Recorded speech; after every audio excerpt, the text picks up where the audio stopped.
Hello అండి, అందరికీ నమస్తే. వెల్కమ్ బ్యాక్ టు సత్య ఆంధ్ర అమ్మాయి. ఈరోజు మన ఛానల్లో ఎంతో టేస్టీగా ఉండే చికెన్ పులుసుని ఎలా ప్రిపేర్ చేసుకోవాలో చూద్దామండి. దానికోసం 2 మీడియం సైజు ఉల్లిపాయలు, ఒక 6 పచ్చిమిర్చిని ముక్కలుగా కట్ చేసుకొని పక్కనుంచుకోవాలి.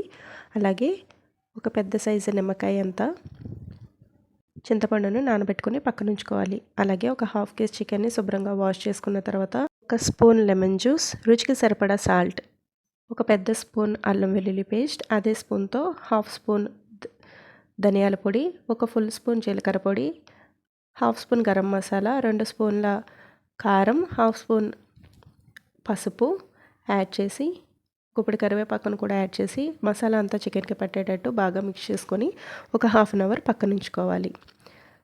ఇప్పుడు స్టవ్ ఆన్ చేసుకొని కడాయి పెట్టి ఆయిల్ వేసి ఆయిల్ హీట్ అయిన తర్వాత మనం ముందుగా కట్ చేసి పక్కన ఉంచుకున్న ఉల్లిపాయ పచ్చిమిర్చి ముక్కలను యాడ్ చేసి బాగా ఫ్రై చేసుకోవాలి. ఉల్లిపాయలు గోల్డెన్ కలర్కి టర్న్ అయ్యే వరకు ఫ్రై చేసుకోవాలండి. ఉల్లిపాయలు గోల్డెన్ కలర్కి టర్న్ అయిన తర్వాత ముందుగా మ్యారినేట్ చేసి పక్కన ఉంచుకున్న చికెన్ని కూడా యాడ్ చేసేసుకొని బాగా మిక్స్ చేసుకుంటూ ఫ్రై చేసుకోవాలి. చికెన్లోని వాటర్ అంతా ఇంకిపోయి ఆయిల్ పైకి తేలే వరకు, ఆయిల్ సెపరేట్ అయ్యే వరకు మధ్య మధ్యలో మిక్స్ చేసుకుంటూ బాగా ఫ్రై చేసుకోవాలి.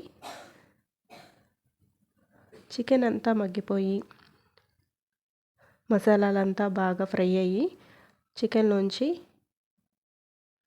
ఆయిల్ సెపరేట్ అవుతున్నప్పుడు చికెన్ ములిగేంత వరకు ముందుగా మనం నానబెట్టి పక్కన ఉంచుకున్న చింతపండు రసాన్ని యాడ్ చేసుకోవాలండి.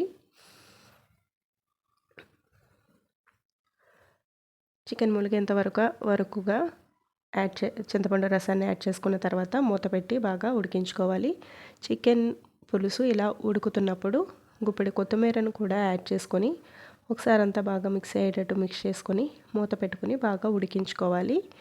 ఈ స్టేజ్లోనే మీకు నచ్చితే చిన్న బెల్లం ముక్కను కూడా యాడ్ చేసుకోవచ్చండి. టేస్ట్ చాలా బాగుంటుంది.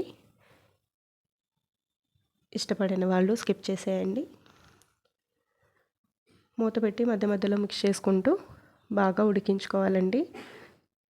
పులుసు కన్సిస్టెన్సీ కాస్త చిక్కగా అవుతున్నప్పుడు సాల్ట్ చెక్ చేసుకొని ఈ స్టేజ్లోనే సరిపోకపోతే సాల్ట్ అడ్జస్ట్ చేసుకోవాలి. అంతేనండి. పులుసు కొంచెం దగ్గర పడిన తర్వాత స్టవ్ ఆపేసుకొని కాస్త కొత్తిమీరను కూడా యాడ్ చేసుకొని వేడివేడిగా సర్వ్ చేసేసుకోవడమేనండి. ఎంతో టేస్టీగా ఉండే చికెన్ పులుసు రెడీ అయిపోతుంది. ఈ పులుసు చాలా చాలా టేస్టీగా ఉంటుంది. తప్పకుండా ట్రై చేయండి మీ ఇంట్లో కూడా. అండ్ టేస్ట్ ఎలా వచ్చిందనేది నాతో తప్పకుండా కామెంట్ సెక్షన్లో షేర్ చేసుకోండి. వీడియో నచ్చినట్లయితే లైక్ చేయండి. మీ ఫ్రెండ్స్కి, రిలేటివ్స్కి వీడియోని షేర్ చేయండి. తప్పకుండా సత్య ఆంధ్ర అమ్మాయి ఛానల్ని సబ్స్క్రైబ్ చేసుకోండి. Thank you all.